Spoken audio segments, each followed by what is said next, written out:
Ben Ten classic और Ben Ten alien force के aliens को क्लासिफाई करने के बाद आज हम दोबारा से एक बार आ गए हैं बेंटेन अल्टीमेट एलियन, ओमनिवर्स और रिबूट के एलियंस को पोकेमॉन टाइप्स के हिसाब से क्लासिफाई करने, क्योंकि ये है all Ben Ten aliens with Pokemon types का पार्ट 2। जी हाँ, बेंटेन क्लासिक और बेंटेन एलियन फोर्स वाले एलियंस को मैं पहले ही पार्ट 1 वाली वीडियो में कवर कर चुका हूँ, जिसे अगर आपने अभी तक नहीं देखा है तो यहाँ पे ऊपर क्लिक करके या फिर डिस्क्रिप्शन में दिए गए लिंक से आप उसे जरूर देखना। लेकिन अगर आप पार्ट 1 पहले ही देख के बैठे हो तो आप ये पार्ट 2 देखो, जिसकी शुरुआत हम करेंगे बेंटेन अल्टीमेट एलियन सीरीज के एलियंस के साथ। तो सबसे पहले वाटर हैजर्ड। अब वाटर हैजर्ड के तो नाम में ही वाटर है और उसकी पावर भी वाटर से ही रिलेटेड है, तो इसलिए ये होगा प्योर वाटर टाइप। आर्मोड्रिलो होगा स्टील और ग्राउंड टाइप, क्योंकि एक तो उसकी बॉडी मेटल की बनी हुई है और दूसरा कि वो भूचाल भूकंप ला सकता है। फास्ट ट्रैक के पास एक्सेलरेट की तरह ही स्पीड की पावर है, तो इसलिए मैं उसे नॉर्मल टाइप में रखूंगा। लेकिन मैं एक्सेलरेट की तरह ही फास्ट ट्रैक का सेकेंडरी टाइप ड्रैगन नहीं रखने वाला, क्योंकि फास्ट ट्रैक एक्सेलरेट की तरह किसी रेप्टाइल से इंस्पायर्ड नहीं है। शॉक स्क्वेच के पास क्योंकि इलेक्ट्रिकल पावर्स हैं तो इसलिए वो हो गया इलेक्ट्रिक टाइप, और क्योंकि ये काफी अच्छा हैंड टू हैंड कॉम्बेटेंट भी है तो इसलिए ये फाइटिंग टाइप भी हो गया। ईटल की बॉडी मेटेलिक है तो इसलिए ये हो गया स्टील टाइप, और क्योंकि ईटल का डिजाइन एक बीटल से सिमिलर है तो इसलिए ये बग टाइप भी है। क्लॉकवर्क की भी बॉडी मेटेलिक है, यानी कि ये भी स्टील टाइप है, और क्योंकि क्लॉकवर्क के पास है टाइम पावर्स तो इसीलिए शायद आपको ऐसा लग सकता है कि क्लॉकवर्क साइकिक टाइप में आएगा, लेकिन ऐसा नहीं है। पोकेमॉन के अंदर डियाल्गा नाम का एक पोकेमॉन है जिसके पास भी टाइम पावर्स हैं, पर उसे साइकिक टाइप में कंसिडर नहीं किया जाता, जिससे कि यही साबित होता है कि टाइम पावर साइकिक टाइप के अंडर नहीं आती। टेरास्पिन के पास एरोकिनेसिस की पावर है, यानी कि विंड को कंट्रोल करने की पावर है, तो इसलिए मुझे लगता है कि उसे फ्लाइंग टाइप कंसिडर किया जा सकता है। कमेलियन के पास तो कमेलियन की तरह ही कैमोफ्लाज की एबिलिटी है, और क्योंकि एक रेप्टाइल है तो मैं इसे सिर्फ और सिर्फ ड्रैगन टाइप में रखूंगा। जूरीरिग एक काफी इंटेलिजेंट और शरारती एलियन है जिसे मशीनों को तोड़ने और जोड़ने में बड़ा मजा आता है। एंड अगर आपको नहीं पता है तो मैं आपको बता दूं कि जूरीरिग जो है वो ग्रेमलिन नाम के एक मिथिकल क्रीचर से इंस्पायर्ड है, जो कि वेस्टर्न फोकलोर में काफी ज्यादा मशहूर है, तो इसलिए मुझे लगता है कि जूरीरिग को फेरी टाइप में होना चाहिए। एम्फीबियन के पास तो इलेक्ट्रिकल पावर्स हैं तो इसलिए वो हो गया इलेक्ट्रिक टाइप, और क्योंकि ये एक जेलीफिश से इंस्पायर्ड है और ये पानी के अंदर भी सरवाइव कर सकता है तो इसलिए प्रोबेबली इसे वाटर टाइप में भी कंसिडर किया जा सकता है। और अब बचता है एनआरजी, जिसे मैं फायर और स्टील टाइप कहूंगा, क्योंकि वो फायर, हीट और लावा को जनरेट कर सकता है। एंड नॉर्मली ये एक मेटल के कंटेनमेंट सूट के अंदर बंद रहता है ताकि इसकी बॉडी का रेडिएशन बाहर ना निकल पाए। पर अगर एनआरजी को उसके सूट से बाहर निकाल दिया जाए तो वो स्टील की जगह पॉइजन टाइप का हो जाएगा, उसकी बॉडी से निकलने वाले जानलेवा रेडिएशन की वजह से।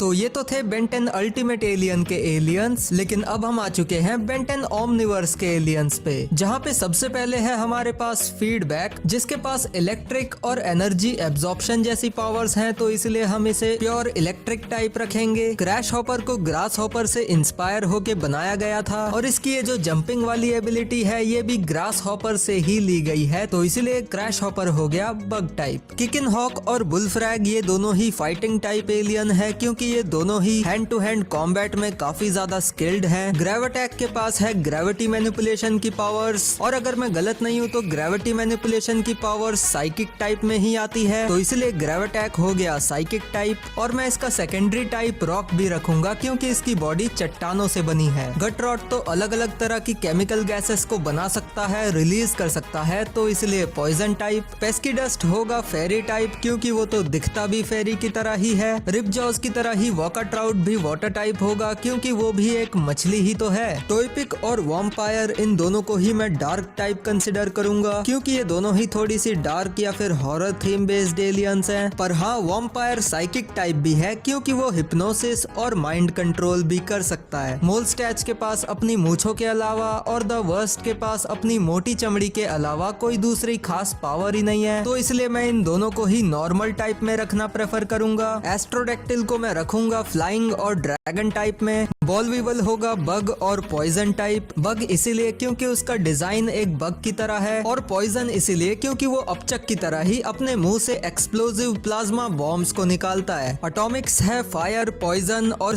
स्टील टाइप, क्योंकि उसके पास न्यूक्लियर पावर है तो इसलिए वो फायर और हीट को जनरेट कर सकता है, जानलेवा न्यूक्लियर रेडिएशन को जनरेट कर सकता है, और उसकी जो बॉडी है वो मेटल की बनी हुई है। एंड अब बेन 10 ओमनीवर्स का जो लास्ट एलियन बचता है वो है ब्लॉक्स। अब ब्लॉक्स के केस में मैं थोड़ा सा कंफ्यूज हुआ था कि इसे कौन से टाइप में रखा जाए, पर क्योंकि ब्लॉक्स जो है वो हार्ड सिलिकॉन मटेरियल से बना हुआ है एंड डायमंड हेड भी हार्ड सिलिकॉन क्रिस्टल से बना हुआ था, जिसे मैंने रॉक टाइप में कंसिडर किया था, सो इसलिए I think it is fair enough कि हम ब्लॉक्स को भी रॉक टाइप में कंसिडर कर ले। तो ये तो थे बेन 10 अल्टीमेट एलियन और बेन 10 ओमनीवर्स के एलियंस, पर अब बात करते हैं बेन 10 रिबूट के ओरिजिनल एलियंस के बारे में, जिसमें सिर्फ 4 ही एलियंस हैं, और इनमें से सबसे पहला है ओवरफ्लो। अब ओवरफ्लो भी वाटर हैजर्ड की तरह ही एक वाटर टाइप एलियन है, जिसके पास वाटर पावर्स तो है ही, लेकिन इसी के साथ साथ ये आइस को भी जनरेट कर सकता है, यानी कि ये आइस टाइप भी है। दूसरा एलियन है शॉक रॉक, जिसके पास इलेक्ट्रिकल एनर्जी से कोई भी चीज बनाने की पावर है, मतलब ये एक इलेक्ट्रिक टाइप एलियन है, और क्योंकि इसकी बॉडी रॉक से भी बनी हुई है तो इसीलिए ये रॉक टाइप भी है। एंड अब फाइनली 2 ही एलियन बचते हैं, जो कि है स्लैपबैक और सर्ज। स्लैपबैक की बॉडी मेटल की है और उसके पास डिटो के जैसी ही कुछ डुप्लीकेशन की भी एबिलिटी है, तो इसलिए मैं इसे रखूंगा स्टील और नॉर्मल टाइप। एंड जहां तक बात रही सर्ज की, तो सर्ज की भी बॉडी मेटेलिक है, और वैसे तो इसके पास काफी सारी अच्छी खासी एबिलिटीज भी है, लेकिन क्योंकि इसके पास दूसरे सर्ज के माइंड को कंट्रोल करने की भी पावर है, तो इसीलिए मेरे ख्याल से इसे स्टील के साथ साथ साइकिक टाइप में भी होना चाहिए।